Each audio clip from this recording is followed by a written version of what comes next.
Hi, welcome to my channel.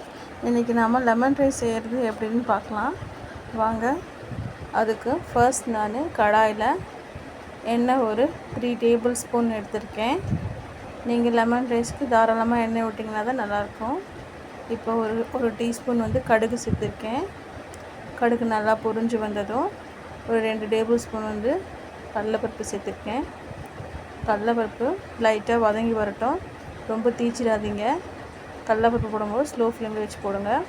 அடுத்து ஒரு 1/2 teaspoon இஞ்சி, அப்புறம் ஒரு 1/4 கப்பு வேர்க்கடலை தோல் உரிச்சது போட்டிருக்கேன்.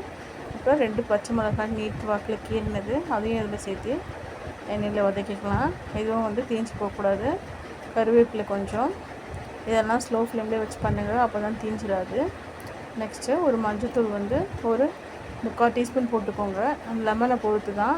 நான் 2 லெமன் சேர்த்துருக்கனால ஒரு 3/4 டீஸ்பூன் மஞ்சள்தூள் போட்டிருக்கேன். இதுக்கு தேவையான அளவு உப்பு சேர்த்துக்கலாம். இதெல்லாம் சேர்த்துட்டு ஸ்டவ் ஆஃப் பண்ணும்போது நம்ம லெமன் சேர்த்திக்கணும். ஸ்டவ் ஆன்லேயே இருக்கும்போது லெமன் சேர்த்திக்கக்கூடாது, இல்லைன்னா ஒரு மாதிரி கசப்பு தட்டிடும். அதனால் ஸ்டவ் ஆஃப் பண்ணும்போது நம்ம லெமனை சேர்த்துக்கலாம்.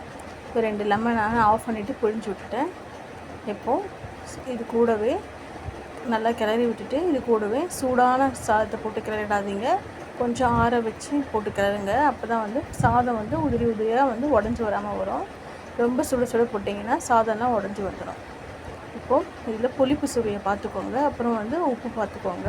உங்களுக்கு இன்னும் கொஞ்சம் காரம் தேவைப்பட்டுச்சுன்னா நீங்கள் காஞ்ச மிளகாவும் ஒரு 3 காஞ்ச மிளகாய் கிள்ளி போட்டுக்கலாம்.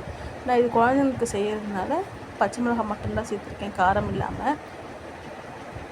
நல்லா கிளறி விட்டுடலாம். புளிப்பு சுவை மட்டும் பார்த்துக்கோங்க. அருமையான லெமன் ரைஸ் ரெடி ஆகிடுச்சு. தேங்க்ஸ் ஃபார் வாட்சிங்.